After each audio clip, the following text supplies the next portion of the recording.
remember one of the most vivid memories is I remember being stood on the beach looking out at the ocean, and it was like 6 foot of solid white water for about 100 meters out.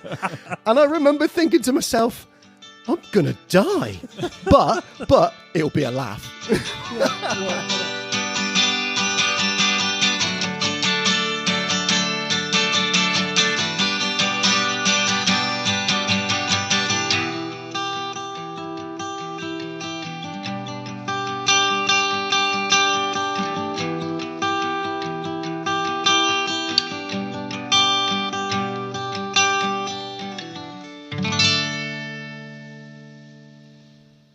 Hello and welcome to the UK Surf Show. We are your hosts. I'm Pete. And I'm Leighton. On this episode, we're going to be talking about how surf trips aren't always about surfing, they're about spending time with your mates. And we have a friend on the podcast that's come along on our surf trips. He's come along on many surf trips, so friend, if you'd like to introduce yourself. Hi everyone, I'm Spoons. You want to explain to them? Spoons? Yeah, just say I'm Spoons. That seems a bit weird to be called Spoons, but yeah, Spoons is just kind of a drinking nickname that came about many moons ago, and I've always sort of thought to myself maybe I should make up some kind of interesting story to explain what it is, but never got around to it. So. I just tell everyone he spends a lot of time in the pub, so they actually named it after him. But yeah, you know the pub? Yeah. It's mine. Yeah, it's you. So Spoons, I wouldn't say is a surfer, but has been on a surfboard, has surfed, has stood up on a surfboard, and has been on a lot of trips where with us surfing... Like birthday trips, isn't it? When we've gone away for special occasions. Been away for birthday, special occasions. We'd say surfing, you know, half the time when we were younger, a surfing trip wasn't just a surfing trip. It was about the whole time, the going out, the going away, the staying away, the road meeting trip. people, Yeah. the road trip, the music, really, yeah. The women. Right, yeah. Which I've been told not to talk about the women. But that's what we did though, wasn't it? When you first sort of like look at surfing and want to go on a trip, it's all about a road trip, you know? It's like you're with your friends and then you just go for it, don't you? Yeah. Well, it always used to be Nuki every year for Pete's birthday. In January, yeah.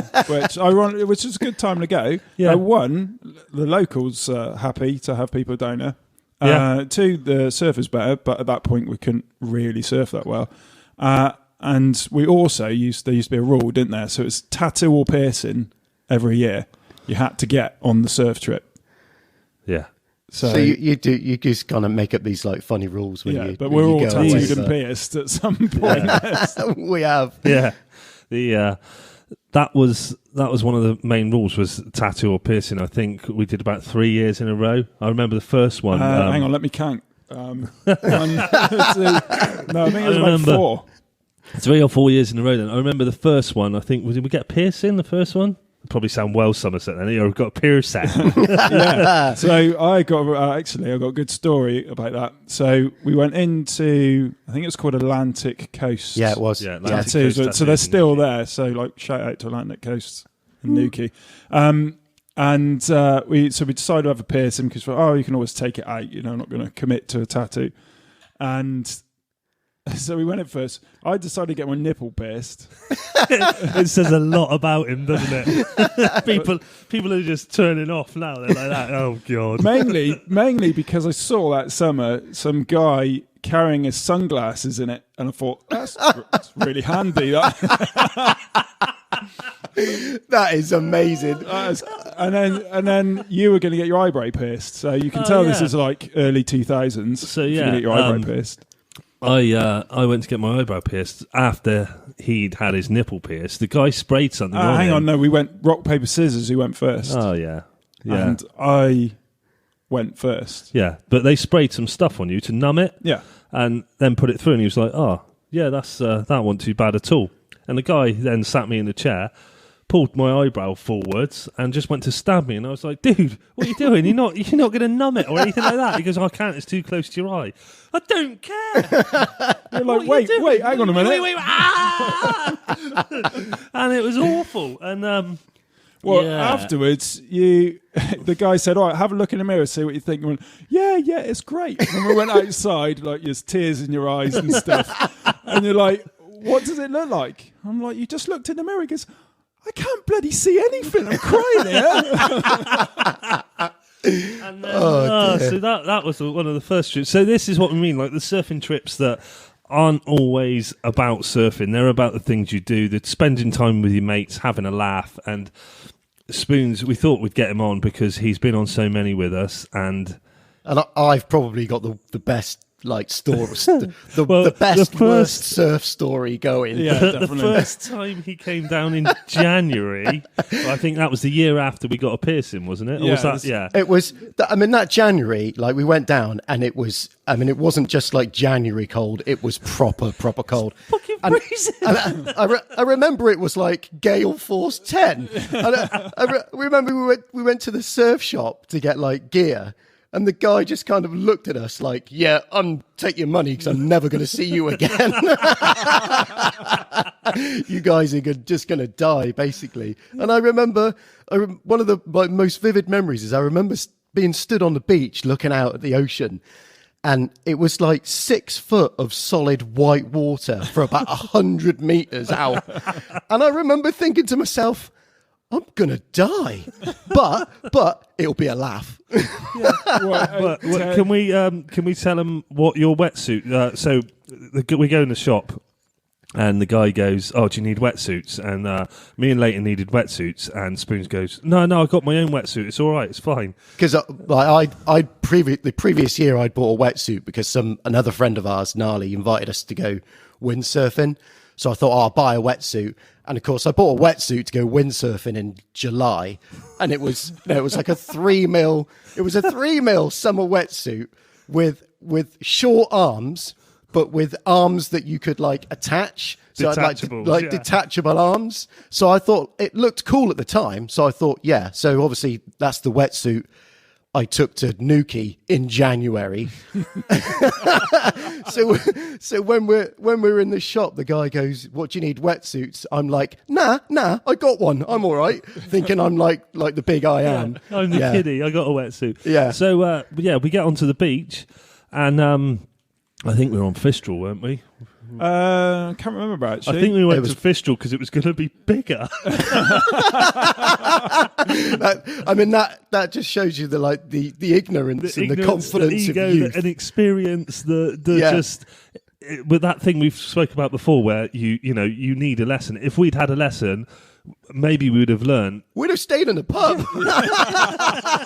There's no way we would have gone out. No way we would have gone anywhere. But so we were on the beach, and Spoons, where's your arms?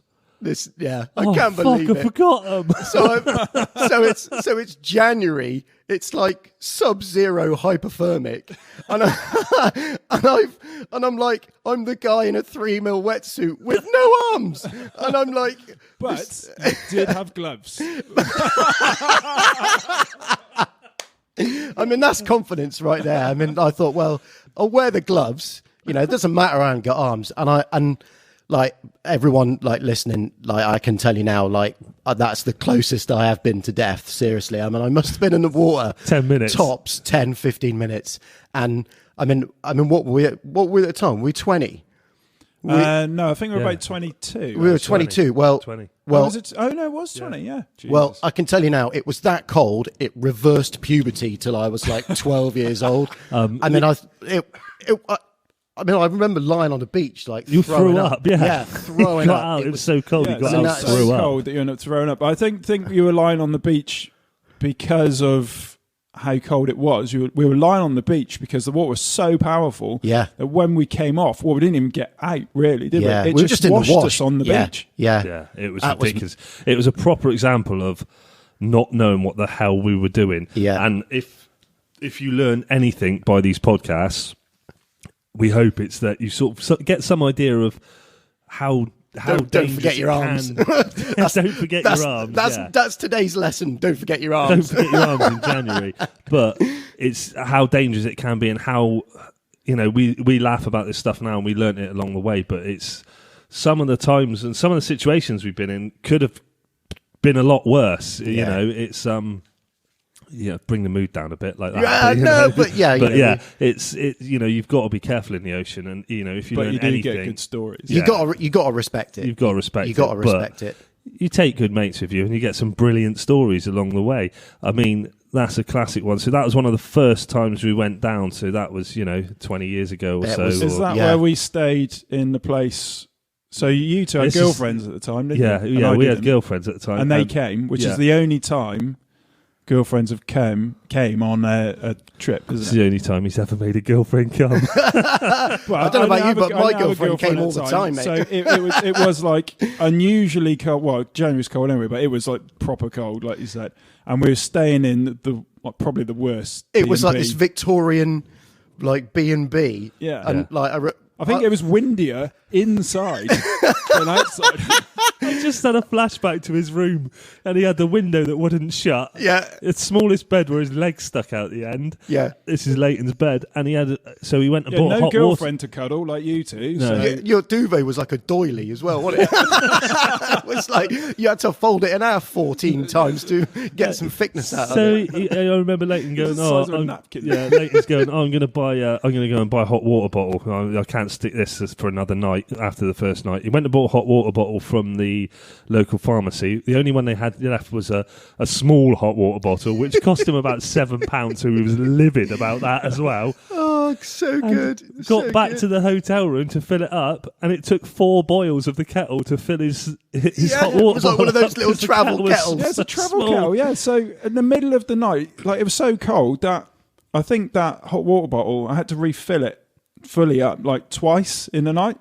So when you got to boil the kettle 3 times, you got to wait there for like 15 bloody minutes with this noise, and you didn't get any sleep at all. And I actually slept in gloves, I think. It's more than Spoon slept in. And then Hey, that's another the story. breakfast was shit as well. So Yeah, the breakfast wasn't good. Well, I mean- the time after that though was we stayed in that. We took loads of friends down with us, thinking they'd all get in the water and try surfing. None of them got in the water and tried surfing. They just wanted to go out on the piss, didn't Yeah, they? they went to they the stayed in pub. the pub, didn't they? Yeah, I went to the pub. But that was the cat B&B, That was wasn't the B&B. So we rock up at this B&B. Oh, this looks good. It's like £11 a night or Yeah, something like that's that. the Bargain. kind of B&B I Yeah, like. Absolutely. That's Leighton's perfect B&B. Cheaper the better. Which we went in, and the guy in there, I clocked it straight away. I thought, this is a bit weird. There's loads of photos of people, but he's not in any of them. So Yeah, that's I was a bit- the family that lived there before he I was a murdered bit them. worried, like he'd killed them all or something like Yeah. that. And he was going to do us in a night. But what's worse, I'd watched a film not long before we went called Sleepwalkers or something like that. Have you seen that film? Basically, that happened. I opened the door to the bedroom, and there was just a row of cats sat there looking at me. Yeah, he had about 15 cats. Yeah, weird as anything. But every time you open the door, they'd just all be sat there outside your door waiting for you to come out. Sharpening their claws. And it was creepy as. But That was a fun B&B though. I remember yeah, there was no rules there at all. you just make, what do you want for breakfast? And I'll just go and make it Just yourself. go in the Yeah, kitchen, help result. yourself. Hang on a minute, mate. There's a bed and breakfast. You're meant to be feeding us. It's like Yeah. Well, just it's have there full on the access to side. his. Yeah. Yeah. No, nobody else there. But it was cheap. Yeah, cheap. Yeah, But it was cheap. We might have got murdered, but it was cheap. they were some good trips back then. So to go back to the piercing tattoo stories. I mean, obviously I'd never got any piercings. you got a tattoo though. But I got a tattoo. that year we got tattoos, and again, this is like classic Spoons like story. I'm sure there's like people listening in your group of friends. There'll be a Spoons, definitely be a Spoons. So we went back to Atlantic Coast to get tattoos, and I'm like, oh, like not really sure what I should get. Not, shall I go big? What shall I do? Shall I play it safe? And I thought, like at the time I had like a job, I had to wear a suit, it's quite a respectable job. So I thought I can't have anything showing. So I thought, I know, I'll get like a Chinese symbol and then have that tattooed like on the back of my neck. And I thought this would be the coolest thing ever. So I'd looked at this wall of symbols, and they all sort of like represent something, and I genuinely can't even remember what mine represents. Something. It was something. It wasn't pork fried rice. What it says. Anyway. No. It was like every time I walk into Chinese, people go, "Oh, chicken fried rice." Yeah, no. It's I think it meant. Honestly, it must have meant luck because I am quite lucky in life. To be fair, that must be what it is. I must be blessed. It didn't mean remember your arms. Maybe it should have. Yeah, maybe it should have. But you guys both got really cool tattoos. I know. Not that I regret it because it's just like something you do. But the thing is, though, so Spoons is a very hairy guy, so they had to full on shave your neck before they did it. You did it, and then it just regrew over it. So you can't even see it. It's like, have you seen when Homer shaves? Yeah. It then grows back straight away. That's what happened in the tattoo. I remember the guy spent 15 minutes shaving me and 5 minutes tattooing me. Oh, dear. So we got another friend as well that came along on the odds one. Oh, Chris used to come. Yeah, Chris in here. We'll get Chris to speak to Chris at some point. Chris is a guy... he's the guy that you know who is like blissfully unaware of problems in life and is generally walks around really happy and shit goes down around him. And his prime things was to say stuff like, oh, that was it in the car. I lost my lucky stuff. Yeah. Like, I can't be that lucky. Oh, why do I always lose my lucky stuff? I lost my lucky hat. I lost my lucky jumper. Well, it's not lucky, is it, if you keep losing it? The best one with Chris is whenever he was in the car, like driving down, it was like Chris, you're not allowed to say anything. Because I remember we took one trip and we were like, the three things that happened in the car on the way down was we were all like, can't wait to go surfing. We got there and it was flat, no waves. And then what was the other one? We were like, oh, we're making great time. We're going to get there really early. Bang, traffic jam. Yeah. And then he said, can't wait to get on the Blackthorn. And at the time, they didn't sell Blackthorn in Newquay. Anywhere in Newquay, you couldn't buy it. We were like, Chris, shut up. I remember, I think we were in Woolacombe one time as well, and we all decided, we'd been out for a few drinks, we all decided to go skinny dipping. Oh, I remember that. We went into the sea, God. And noticed the tide was coming in, so got out, and all of a sudden there's a naked Chris come running up the beach. Where's my stuff, you bastards?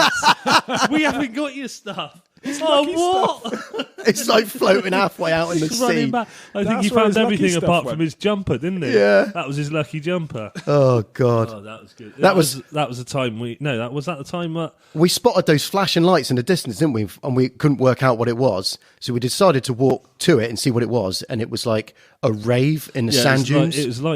I think that was in Woolacombe. It was Woolacombe, yeah, definitely. There was one at the other end. The summer solstice, because Yeah. I didn't go there. Yeah, the summer solstice one. And we walked, it was like the scene out of Blue Juice when they walk out to the cliff edge and there's just a massive rave going on.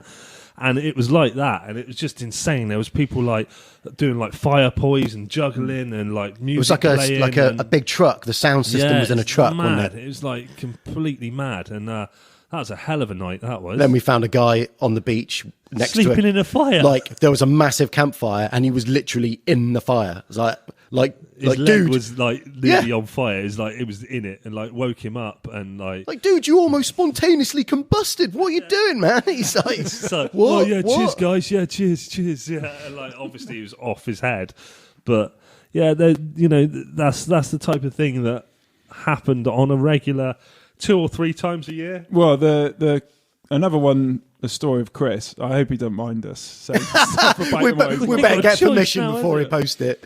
And I know we weren't going to talk about girls. It's not really a girls kind of story. I know where you're going.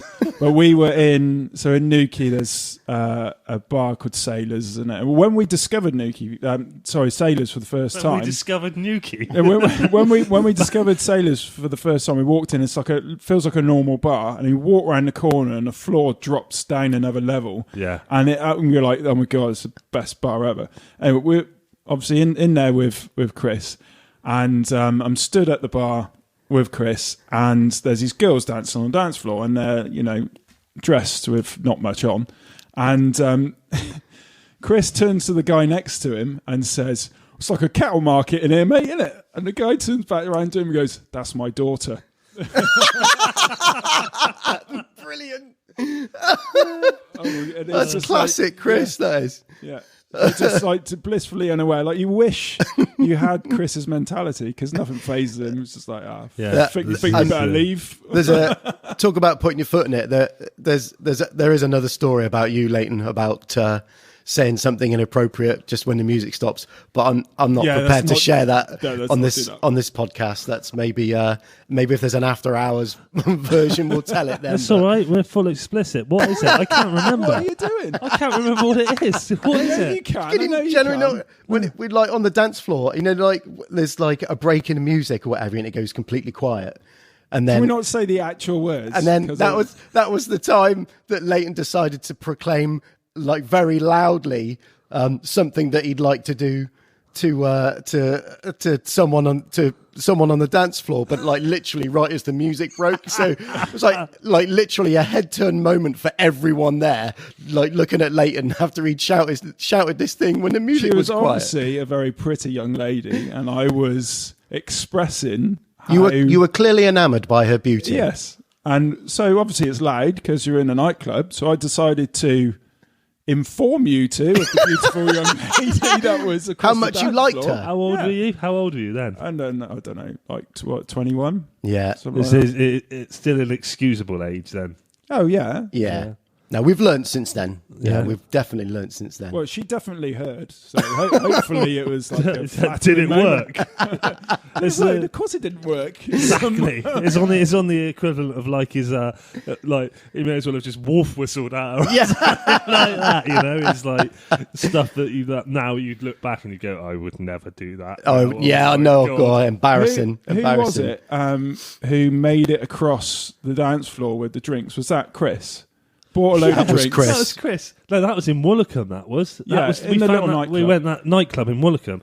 Me and Leighton went for one weekend or something. I don't know if I was there actually. I can't remember. The first time we went and they played the music, it was like really good music, and we said to everyone, "This is amazing, this club." And we went there, and it was some complete and utter tripe that they were playing. The next time we were there, it was like the local radio station from where we live was down there on some holiday thing or something. Oh yeah, they did like a guest DJ thing, didn't they? Yeah, but Chris came across a packed dance floor, carrying 4 pints and 4 shots in and out of everybody. It was like the Krypton factor. It was absolutely incredible. It was like Ninja Warrior type style, in and out of everybody. Sat down, put the pints down, put them on in front of us all, and we were all like, "Yeah, well done, mate, yeah." Took his shot, missed his mouth, kicked the table over, and knocked the drinks everywhere. Oh dear. Yeah, that was. I think. Yeah, you could probably do a podcast on Chris. Chrisisms. Definitely. There's so many stories about them, but like even to recently, we went to Newquay last January, just before the lockdown happened. Yeah. And so it was us three, wasn't it? Just us three, and that was sort of a trip of going like we haven't done it for. Well, it's because we were all turned 40 this year. So because we haven't done any surf. Sorry, I turned 40 this year. You two turned 40 last year. Yeah. Like that. Yeah. So it was a trip. So celebrating like 20 years since we first did it, sort of thing, and it was a really fun trip. It was totally different. I was really ill. And instead of staying in some dodgy B&B, we actually got an Airbnb this time because we're 40 now. Fancy. Overlooking the beach, might I say. Yeah. Only because it was cheap and you were well excited. I can't believe it's cheap. Well, it was January, wasn't it? But it was a nice B&B. It was. So, you were ill. Yeah. And we went surfing on the day, didn't we? And in the evening went surfing. So you managed to surf even though the surf was actually really good. Yeah, it was really good. It was probably the best surf. This is something I wanted to bring up as well, because after the times you've been surfing, as soon as I gave you that longboard, and you just straight away stood up. You're like, I can stand up. As a someone that really enjoys surfing, but can honestly say I'm really no good at it, but I just enjoy the crack. Like getting the right board makes a hell of a difference. I mean, the board I was using before was like, I think was one that you gave me, Pete, and was like a short. It was a 7.6, so it was a mid-range board. It was. I mean, I remember like the one you gave me. I was like trying to like sort of surf on it, and the waves were really good, and I was like, doing pretty well. And I got to this point where I caught this really good wave, and I'm like, this is it. And I went to pop up, and as I popped up and pushed up from the board, the board just suddenly was like 6 foot in front of me. It's like the wave had just completely taken it from underneath me, from like a split second of like pop. Oh, the board's gone. That was it. And then I ate shit again for the 57th time. So getting the board right does make a massive difference. Like for people who haven't surfed before, if anyone's listening to this and they're thinking about trying it, that is one of the main things. Like after, like I was out on a longboard late and had a longboard. I had a spare board, which was my 7.6. I gave to Spoons for, in all fairness, I should have given the longboard straight away, but I wanted to surf a longboard, and I'm selfish like that sometimes. You go and surfing, you've gone all the way to Newquay and the surf was good. Yeah, the surf was good. I wanted to catch a few waves on my longboard, so I then gave him the longboard because I could see he was struggling, and the difference, you can see the difference in the joy in his face even straight away. Yeah. It's like, if you're out there and you think, oh, I've got to get a shortboard because all the best surfers ride shortboards, start on a longboard, start on a foamy, start on something that's big and buoyant, and that will really help you along the way, because you won't regret it. The joy it will bring to you and the way you can progress is so much better. It's the only way to become a surfer, isn't it? Yeah, you're not going to get a vouch for that. You're not going to get a shortboard and pop up and look like Kelly Slater. No. And I got to mention as well that you go surfing, particularly our trips and stuff like that. I mean, like hanging out with your mates and stuff. It's like, it's not just good for like surfing and stuff like that, but I mean, like back in January, you guys know that was like a pretty tough time in my life. Yeah, I'd lost my mum back in like December. Yeah, and that trip really, really helped me. Yeah. I mean, like spiritually, physically, just like took me to a different place that helped me sort of, process the bad stuff in my life. That really, really helped me. So I think that's worth mentioning as well. The sort of the therapeutic side of. Do you think of that? Do you think that's from the ocean or the trip with the friends?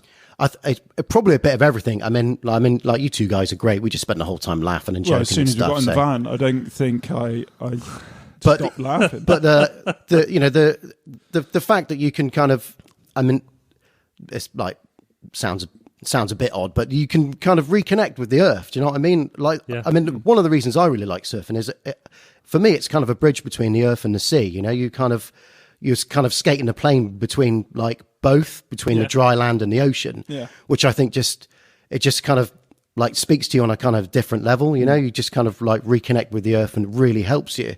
Plus the fact that you're outdoors and, physical exercise is good for you anyway.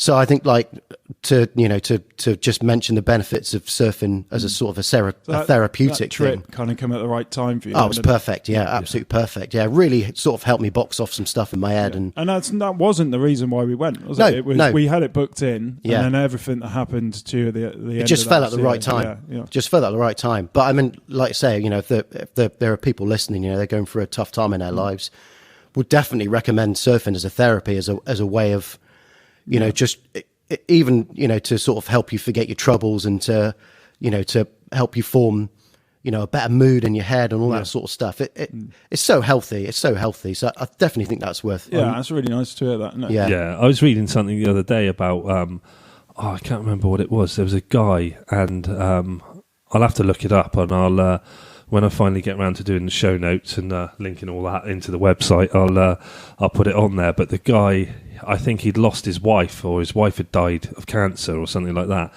and he found hope again through surfing and being in the ocean. And I don't know, it does something. It's we've talked about it before, that it's that thing, like when we were speaking to Lloyd last week, the night surfer, he was saying about I said explain it, and it's like that. Oh, it's just that noise that you can't. Can you? You can't explain it. It's so hard to explain. There's so many different things going on, because you go in with tiny cuts on your hands from work or whatever. All those get healed. You know, it's like that physical aspect like that. Is that, like you said, you're doing physical exercise, which makes you feel good anyway. You're in nature, which makes you feel good. But it's not just in nature. It's a little bit different than that. It's like more like with nature, aren't you? Because you're in the ocean.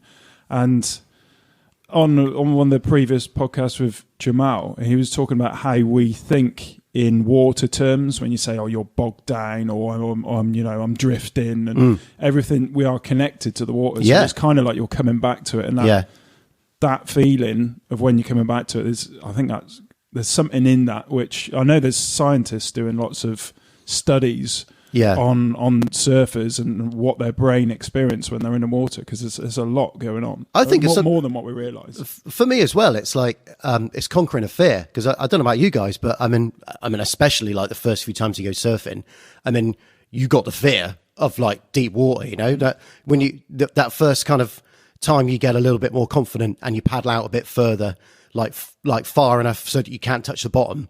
Yeah. And like when you realise you come off the board and you can't touch the bottom, you're like, whoa. You're like, whoa. Oh, I'll tell you what, a little bit of poo came out and then went back in. But this is a good point, because we had a question from a listener called Richard, and he's trying to get out the back, but I don't think it's his ability stopping him. Yeah, it's that fear. It's the fear. I mean, that's a. How did you feel like? Just how did you conquer that? Like, what did you tell yourself? Like, first of all, I think it's important to say that like that fear of deep water, that's a completely natural fear. I mean, stuff like that is in your brain to keep you alive. Mm-hmm. I mean, that's that's in everybody, I think, really. But for me, it was all about sort of like gradual gains, gradual confidence. Just being out in the ocean and experiencing it, and then like say the first time you're out of depth, it's scary, but it's exhilarating at the same time. You get it's like that moment of danger is exhilarating. You get a little bit of a buzz off it, and then once you get back in, you can touch the floor again. You go, oh, I'm going to do that again. You go out a little bit further. And then, like, when you're out of your depth and, a bit of seaweed floats past, in your head, in your head, you're going, I'm going to die. Something's going to eat me. But, I tell you it's what, clearly not. You want to shit yourself up properly. You go out into deep water, you wipe out, you swim to the surface, and you hit the floor because you're swimming the wrong way. That's just not going to be a good way for Richard to gain confidence in it. But it happens. No. Stuff like that happens. I mean, I've told the story before, like loads of times of being in Putsborough and my leash broke out there, and I shat myself because we were far out, and the thing just. I literally heard it just go ting like that, and I was like, oh my God. And I could see my board flipping away from me. There's no way I could touch the floor. Yeah. And that panic, that sets in straight away, and all you can do is go with it. And just like, I mean, I body surfed back. I started swimming. Luckily, I'm quite a good swimmer. I think that's one of the things. If you're not a very good swimmer, or if you're not confident in your swimming ability, I would say work on that first. Get to a good range of swimming. Going out deeper, like moving out to that, it's like you said, little bit. Well, we were talking about this question before, weren't we? So one of the things that we think would be a good idea is to go out on smaller days. So you see a 2 foot day, 2 foot, 3 foot, maybe. Go out. So if you get wiped out, it's not going to be anything too major. The board is a huge flotation device anyway.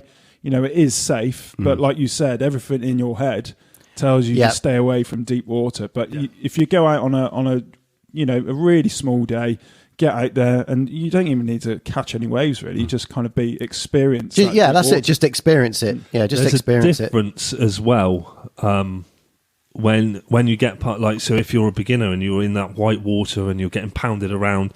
I mean, what did I say the other day? Some people are like the ocean; they need to be slapped in the face to wake up. It's like paddling out in the surf. It's that sort of thing. It's when you get out past that, or you go on a smaller day and you're sat there behind, so you're out at the back and you're behind the white water and you're behind where the waves are starting to come in and where you're starting to paddle to, it's a different feeling. There's no longer that, because paddling out, there is that exhilaration, that energy, that excitement, that all and of you're those. Getting tired as well, and all those things. And then when you get out to the back, you're just sat there peacefully and you're just bobbing up and down and nothing. There's nothing. I think that's what people don't realise. Like, it's all carnage and chaos in the white water, trying to get through it, and you just got to, just keep paddling. Yeah. Get under the waves, keep going. It doesn't feel like you're going anywhere, but you are, and it's like the small gains that you're getting. And when you do get out there, it's tranquil, and you've got time, and you can sit on your board, and you can compose yourself, and you can wait and choose the wave and get your energy back. So if you know that that's there waiting for you, then that's going to give you some kind of confidence. Yeah, it's going to give you a boost. Get through this, and it will be fine. It's probably worth mentioning as well, maybe doing a bit of homework from the break that you surf in, because not me personally, I'm lucky enough not to have been caught on a rip, but I know you guys have been caught on a rip before, haven't you? Yeah, we've gone through that before, but it's like even when Leighton got caught in a rip, he didn't know what to do. Luckily, I knew what to do, but it didn't make a difference because the rip was that strong that I was in. I was trying to go left and right, and I just wasn't going anywhere. Yeah. Someone came along and towed me out of it for a little bit, and he only towed me a tiny little bit with a canoe, and I was out and I was clean and I was ready to go. But I was so knackered after being caught in that rip that literally I just led on my board and let the ocean just push me into the shore. I had literally nothing left. I'm not saying it. I'm not going Ian Beald. I've got nothing left. So what I wanted to get before we went off then, and what I wanted to say was about that surf trip in January when you were ill. So you still, fair play, went out surfing even though you were ill. And then we said, Sunday morning before we go back, we're going to go for a dawn surf, like dead early, 5 or 6 a.m., like not like crazy, like night surfer guy. And I went to go and wake you up, because you said wake you up even though you were ill. And because you were burning up, you had the window open in your room, and it was January, and you've had the window open all night. And I walked into the room, and I went to speak to you, saying, Pete, it's 6 o'clock, and it was so cold it took my breath away. I went like, oh my God. It was colder in that room than it was in the freezer in the kitchen. I was sweating out as well. I was so ill. Walking around. Yeah. I was so ill on that trip, but yeah. But you didn't get in, and so you said, I'll come down and take photos. And you took the photo you took of me was me wiping out on the board right up in the air. Well, why not? Well, that's I actually got loads of photos of you riding waves, but I just deleted them all and kept that one. Brilliant. I do want to take credit for the picture of you two walking out into the into the surf. That was January's surf trip, wasn't it? Yeah, our old logo picture. I just remember the sky and the. That was quite late on in the day, wasn't it? So the sun was going down, and the way the beach was still wet, so the reflection in it was just really a really cool picture. Yeah, and for January as well, because we had weather and waves again. It was cold, but it wasn't raining and it wasn't overcast. It was nice and sunny. Yeah, nice crisp day. Do you remember going on that surf trip where you gave me your proper Canon camera? And was take some pictures. You two, I was on the beach, you two were in the surf, and you were take some good pictures. And they were the worst pictures ever. Pete's camera was amazing. And I was I couldn't shoot anything. It was rubbish. So yeah, it was take some photos, and they were shite. They were bloody. I'd said, right, this is how you use the camera. This is on autofocus. All you've got to do is line that little dot up. And Spoons was like, yeah, mate, yeah, I've got it. Yeah. When you're talking to someone and you go, you're not fucking listening to a word I'm saying, are you? Yeah, I got it, mate. It's all up here and every word. It's great. Literally, I've got about 150 photos of in-focus waves, but out-of-focus people. The waves looked great. The people on them just looked like blurs. Maybe I've missed my call and I should have been a wave photographer. just photographing waves, that's it. But yeah, that was, we've got some of the things this is what we want to do this show for, just to show you, it's a laugh. It's about having fun with your mates. Just get your mates together and just go for a surfing trip. Try and learn. I had a conversation with someone earlier about surf etiquette. If you are going out further in the water, try and learn a little bit of etiquette. We'll do a show about it at some point that is, a full show on surfing etiquette, what you do in the water, what's right, what's wrong.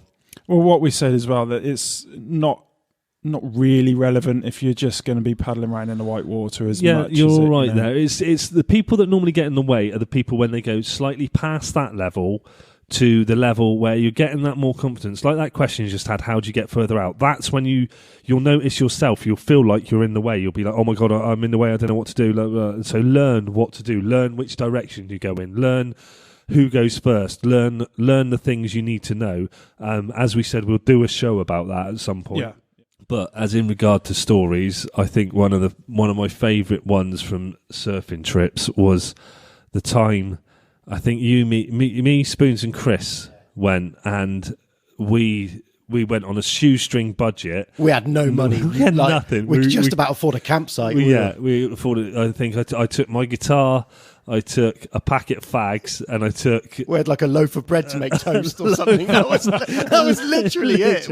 We had no money whatsoever. We went surfing and we went out, and we went out on no money at all. Literally, I think we bought some ciders or something like that. We scraped together enough money for like a round. We had like 10 quid or something like that. No, because we were there 2 nights. I think the first night we went out. We had enough money. Yeah. No, the first night we had enough money and we went out. Yeah. And we all drank far too much and spent far too much. Yeah.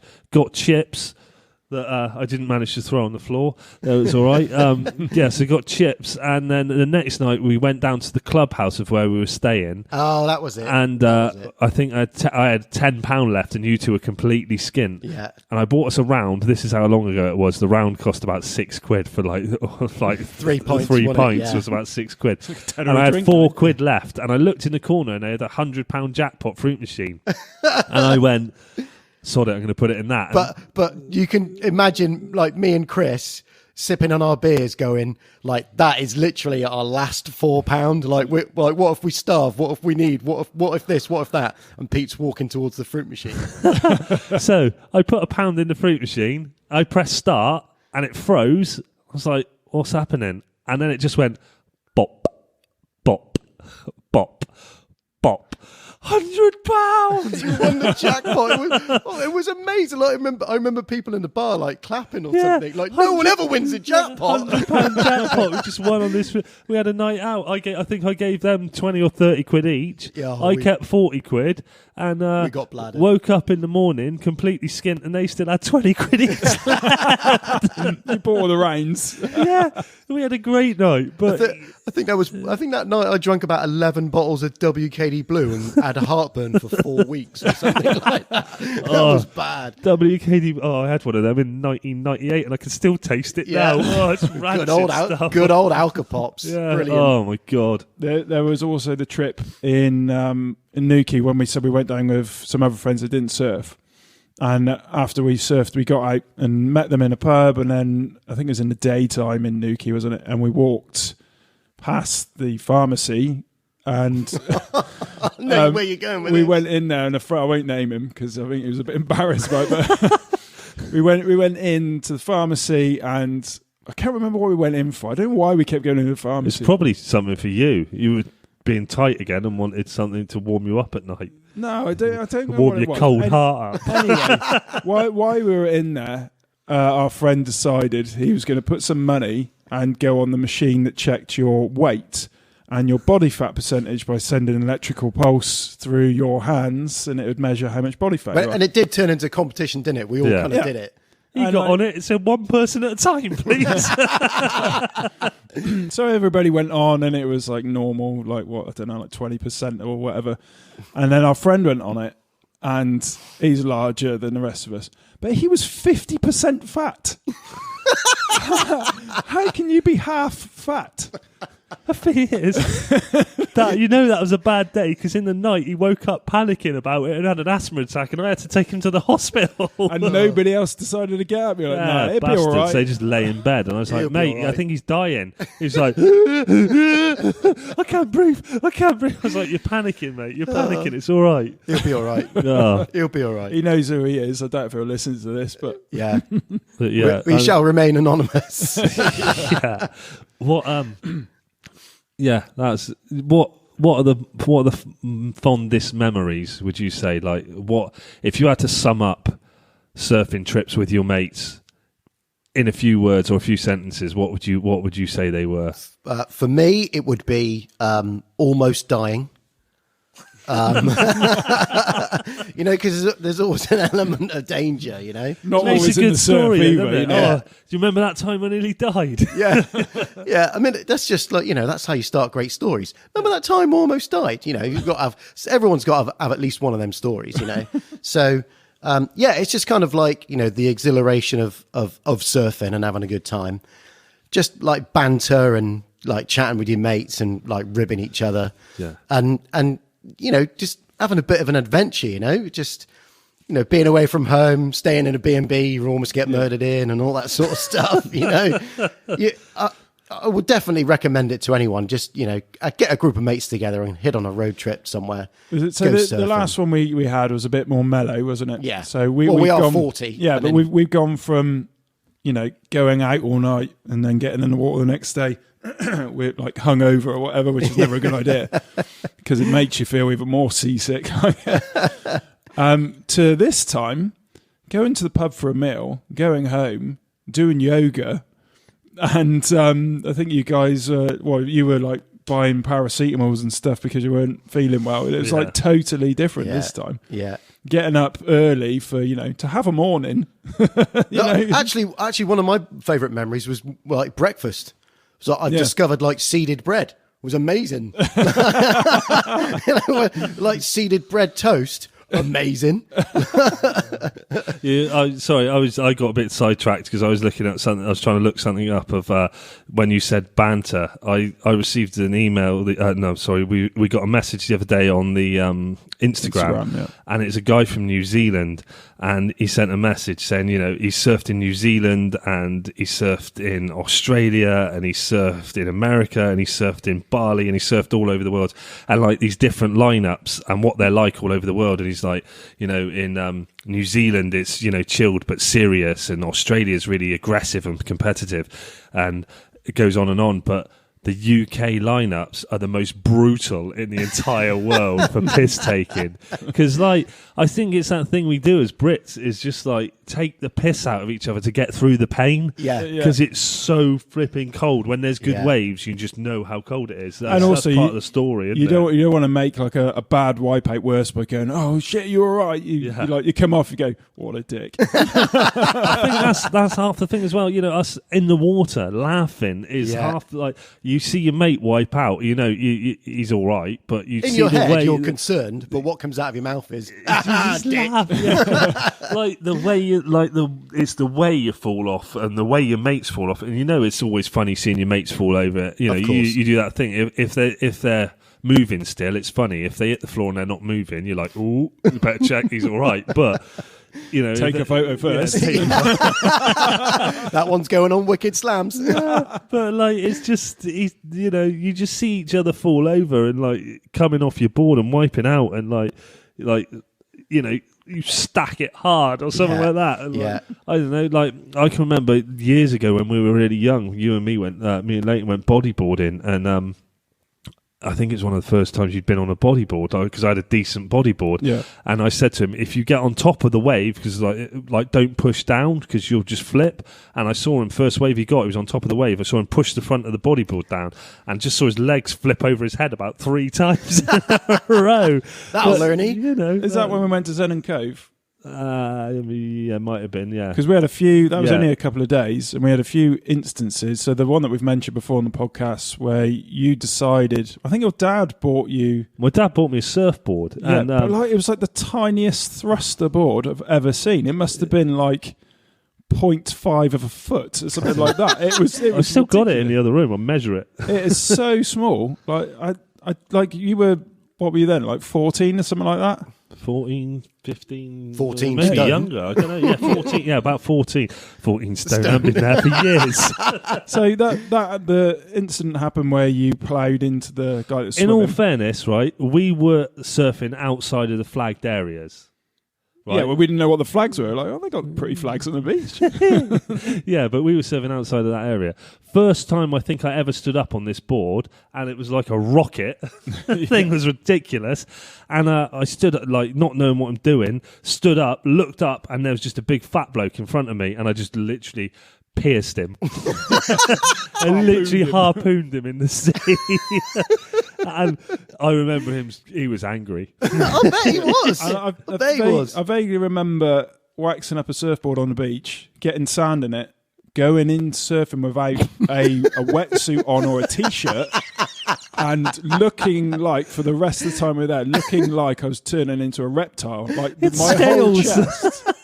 That's amazing. I'm pretty sure I rubbed my nipples off. Like, Literally, he looked like he had scales all across him. it was amazing. horrendous. It lasted for ages as well. That said, though, you just mentioned Zen and Cove. That is one of the best places.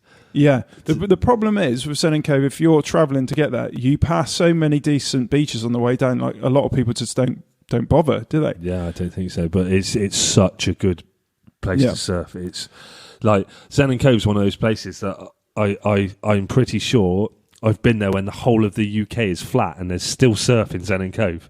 It's got that beach, hasn't it, where the beach itself just all of a sudden drops off, where I don't think the tide comes in and out that far, so the waves are constantly breaking. It does quite a bit, but It's just quite a large shelf. yeah, though, isn't it? it's and there's a wicked undertow. Like, it's not if you're going surfing for the first time, it's not somewhere where you want to go to surf. There is a documentary on. I think it was on Amazon, because I think I bought it, and it was called Endless Winter, and it was guys travelling around the UK at different surf spots, and in Zen and Cove, like back in the day, was this really cool like surf hangout and B&B, and it was really like back to basics, like sleeping in hammocks and stuff. But that's a really cool place in there. It had a really proper surf culture, surf UK vibe to it. It looked really cool. Yeah, it is.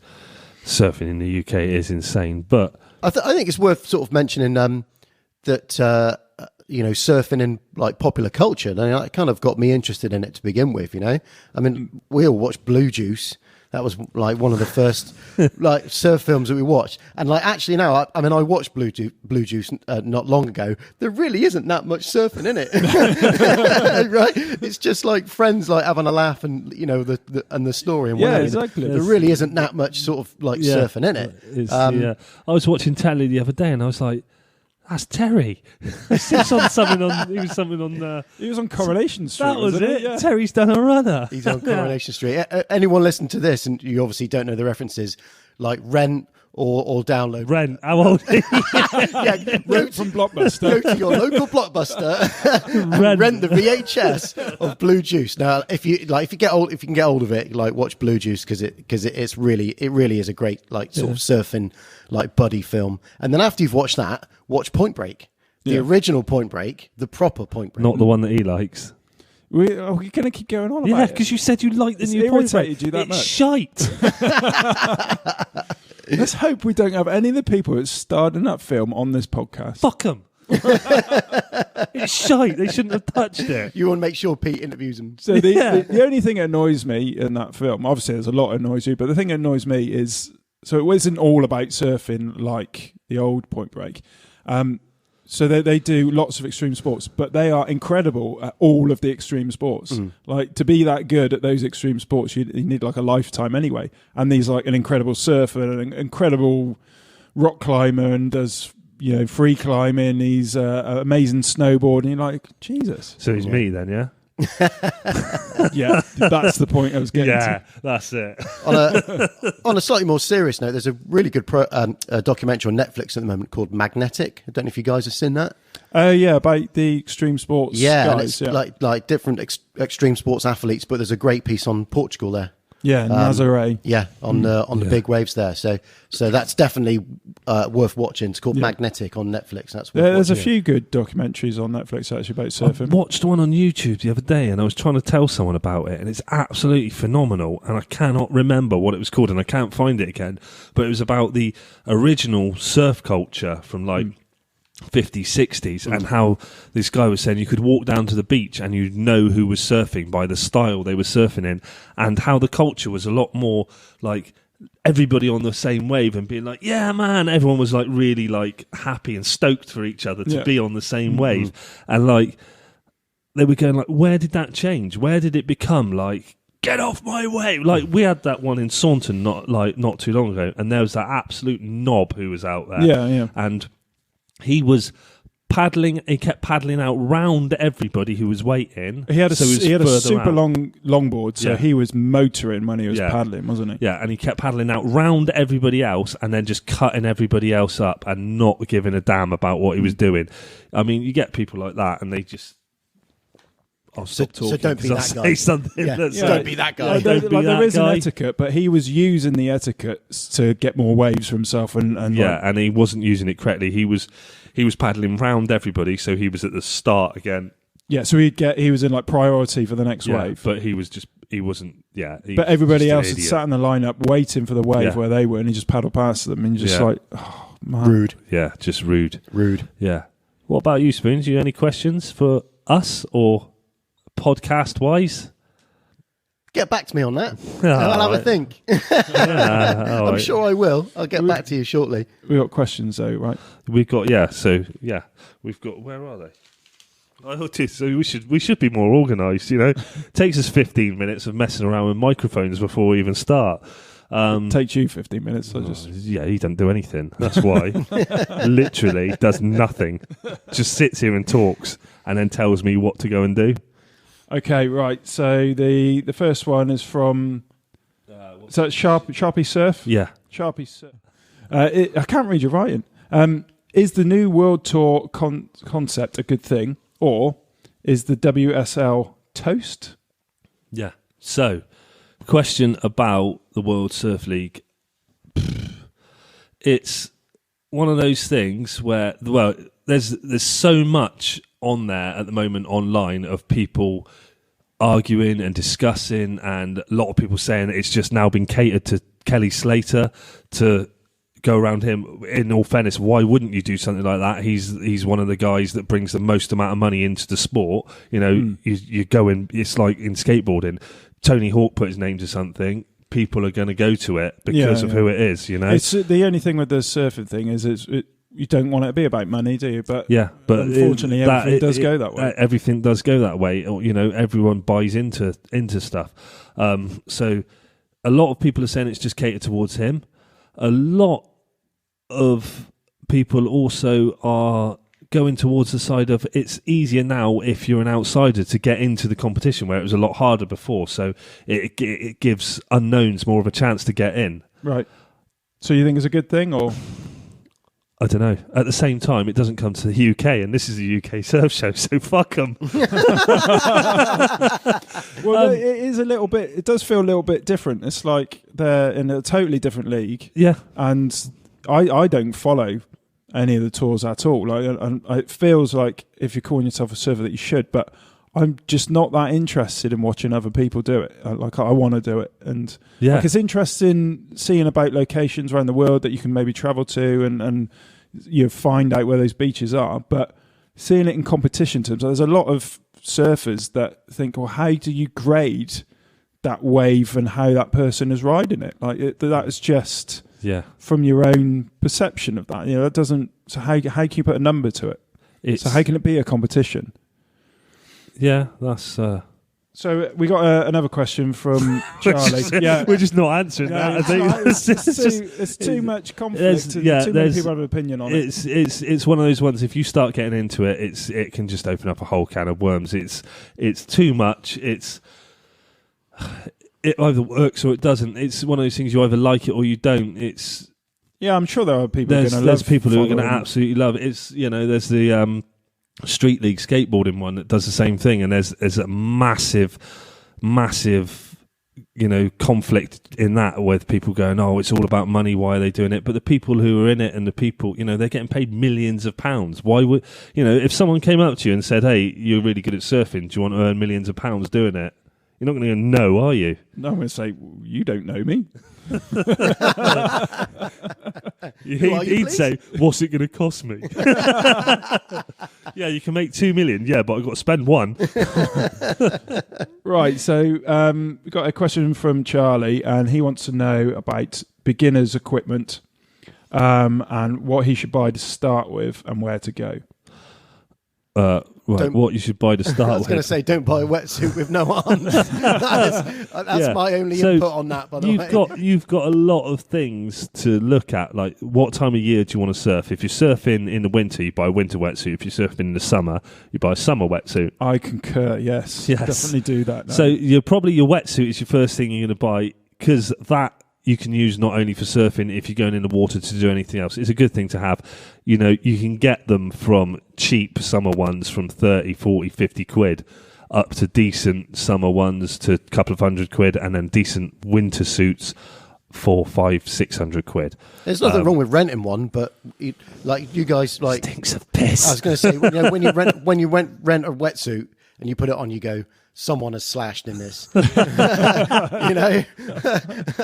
all they do to clean it is dunk it in the water and come back out. So you go well, I'm going to slash in it now, just to cleanse away like the old slash, So, this suit is clear. So yeah, I mean, there's nothing wrong with a rented wetsuit. You need one, but but if you're getting into it, buying a wetsuit would be the first one. Yeah. Then I think you're going, if you want to. Next thing, I'd say go and get a lesson. We've said it before, just go and have a lesson. There's every single surf beach. I mean, if you want, a question we get, sidetracking off this slightly, a question we get a lot is, where's the best place to surf? Where's the best place to surf? The best place to surf is wherever you're having the most fun surfing. That's the simple answer to it. If you need to ask where the best place to surf is, you are not ready to surf the best place. It's pretty much that simple, I think. Yeah. And I don't think there is a best place. Like you said, if you're having the most fun, if you're having fun, that's it. It doesn't mean you got to travel to Newquay every week. You can go wherever. Like we really like Saunton and Westwood Ho. And Croyd is around the corner, and Croyd gets really big, doesn't it? But we like that wave. Yeah, we like longboarding though, so we like longboard waves. Yeah, that's true. But yeah, so that question of where's the best place to surf or where do you go, look on Magic Seaweed. Every major beach is on that website, that app, and that will tell you to where you're near. You can type in where you're near, where you're going, and it will show you what beaches are near there. It will give you a surf forecast. From there, if you're learning and you're going to a beach on there, go and get a lesson. Look it up. You've got the internet, clearly. You've sent me a message saying where to go. Look it up and look up what surf school there is there and book a lesson with the surf school at that beach you're going to, and that'll help you massively. And so we said then that so you buy a wetsuit because there's always a good investment anyway. If you've got kids or whatever, you're going to be taking them in the sea at some point. And if you're gonna go quite regularly, I think they're about £18 for the day or something like that. So it's not going to be long before you recoup that money anyway. And there's nothing wrong with renting a board, so you can find the board that works for you without the initial outlay for that. So, and 9 times out of 10, first of all, it's going to be a foamy you're going to be on, and I see people buy foamies all the time. It's meant to be one of the boards that you have. Yeah. Yeah, well, yeah. So after you've taken that lesson, then you're renting a suit, renting a board, whatever you're doing there. Rent to get a feel. Don't rent a board and go, I like this, and buy that board straight away. Rent a massive, try everything, because some people get on really well straight away surfing shorter boards. Ideally, and learning-wise, I'd say go on a longer board and work your way down. But some people get on. I know people that have learned to surf. Like when we were speaking to Jamal, he said he took out a six foot board and he learned to surf in Hawaii on a 6 foot board. Which on a 6 foot board, it's insane. It took him 3 weeks, man. Yeah, 3 weeks. He said he didn't stand every day and he didn't stand up for 3 weeks. But so he stuck to it. Yeah. So you can do it. You can learn to surf at short board and just be really good and do it. But I mean, you want to have fun while you're doing it, don't you? Yeah. I That mean, is the that's main 3 thing. weeks is just that's more like an addiction, isn't it? You know, you'll go in, you're in the mindset, I've got to do this. Yeah. If you're going down for a day or a week or a few days or something like that, or you'll, want to learn to surf that way. I mean, the majority of Lessons or surfers are recreational surfers, aren't they? It's not something they can like. Yeah, it's not something. It's not something it's you can not like. something you can have. You well, smash out like no. for 3 weeks in a row. So No, and gonna especially be- in the UK. Look at it now. What's it been now? We're into the 3rd week, 4th week Of no surf, yeah. of no surf. And I Well, mean, there's no surf for us. So if you're living on the coast, on the surf beach, I'm sure there's going to be some surfable waves up there, but nothing which is showing on Magic Seaweed. So hopefully we get people in to explain surf conditions to us, because I have heard when the wind is in the wrong direction and it shows up red on Magic Seaweed, the speed of that wind matters as well. So if it's under like a certain miles per hour, it might not actually affect the wave in a negative way. But Magic Seaweed will show it as it looks bad, like the star colour will go to light stars. But that's just going to be knowing that beach and it's what knowing sets it your off. local break and what it is. Yeah, so for us, that's why we haven't gone, because we haven't seen that decent. We haven't seen the conditions which we know are doable or workable. Yeah, I've seen other places around the country, and you look at the surf report and it says nothing, and then you see someone post a photo from there, and you're like, what? That's a hard thing to look at. That Yeah. is. It's soul destroying. That's proper like. But it's like you lied to me. You said there was nothing, and I see this. Well, when by the time this podcast come out, I would have already gone. But I'm going down to Poles F next week. Me and the missus, just a break, and I'm just praying there's something coming, because Nothing. yeah, I've surfed at Poles F a couple of times, and it's such a lovely place to surf. There's just a lot of money down, unfortunately. So everything around there is really expensive. So Why are you going there? Well, the reason why we're going there is because my missus has some family down there, and they're away that weekend, and the place is free for us to stay in. So there's no be money being rude not spent. to take advantage of that, my friend. So 2 meters, mate. 2 meters. Yeah. So I mean, that's pretty. Oh, we've got another thing to mention as well. an announcement, yeah. Yes, we've got an announcement. We are going to be Should I start that again? Yeah. We've got an announcement. We are going to start giving away some prizes. Yes, at last, yes. With the enthusiasm. Jesus Christ. Right, I'll edit this and I'll start again. Yeah, but what I'd like to mention is we're not just going to give away any old tat that people give us for free. We want to give away stuff that we kind of believe in, and that we will use ourselves. And I just don't want it to turn into, oh, here you go, here's some free stuff, promote my company, because this is not what this podcast is about. We're not. You do realise that's going to limit all of the stuff you're going to get sent. That's fine. That's fine. That's fine. Because we genuinely want this to us. Like, we didn't do this to make any money. We just want to have this as like an outlet for us, and like we love surfing so much, and we want to convey that to other people and try and get them to do it, because it's such an incredible thing. Like, it seems like it's helped you, Spoons. Absolutely. Yeah. So Green Stuff Surf Wax, and they are a company based in Newquay, and they are a completely eco-friendly, environmentally friendly surf wax, unlike a lot of their rivals. And they're going to be sending us a load of wax that we can give away. We're going to do this in different ways. I think we're going to do, from week to week, we'll do different promotions on it. So it will be stuff like on the Instagram or on the Facebook pages, asking questions. If you've got any questions for us or anything you'd like us to talk about, or any ideas of people we can talk about, if you get in contact with us, we'll be giving away some wax. Yeah, and just keep an eye out on the Instagram and social media in general, because we will come up with ingenious ideas on how to Ingenious. to give away this stuff. Literally, ingenious meaning not genius. It should be ungenius. But like we were saying about the doing something that we believe in. So that eco-friendly wax, like we've mentioned before about So the actual boards and stuff not being eco-friendly There's at all. nothing in surfing. If you think about it, the way surfers are, with a lot of them are very like eco, like I'd say eco warriors. They're not that bad, but they're a lot of them are very eco conscious and environmentally conscious.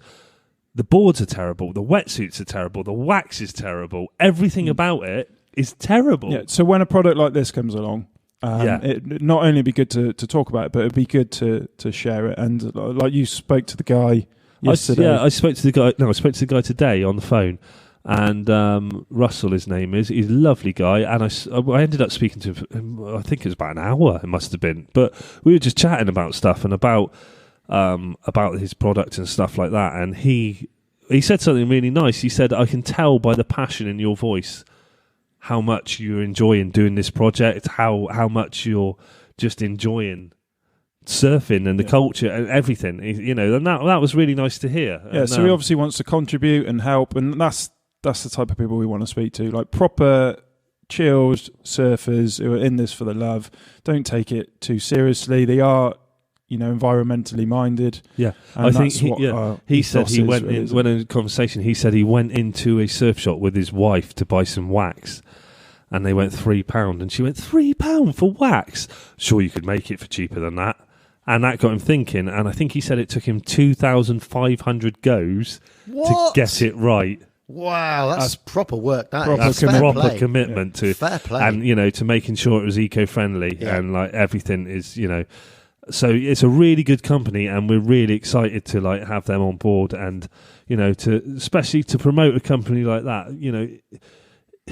It wouldn't take a lot for people to start using a wax like that, and not using a wax that's got shit in it, basically, that's going to ruin the ocean and ruin everything else. For those big companies to start changing themselves as well. Absolutely, yeah. So got to start somewhere. Yeah. So I think that's pretty much the end of it. Unless you've got anything you want to add, Spoons. No. Well, thanks for coming on, Spoons. Yeah, I just want to say thanks very much for having me. Obviously, it brings a little bit of balance because I know you guys have had some like outstanding guests so far. I've been really interesting, really entertaining. And you've just got me on, and I'm like the worst surfer ever that like almost died of hypothermia. But I hope you've enjoyed listening to us and our stories and our banter and stuff, and it's been a pleasure to be on. So just think, we didn't even tell the worst stories. we had a pre-podcast, and that's the end. Goodbye. We had a pre-podcast meeting of, can we say this? No. Can we say that? No. Can we? No. So yeah.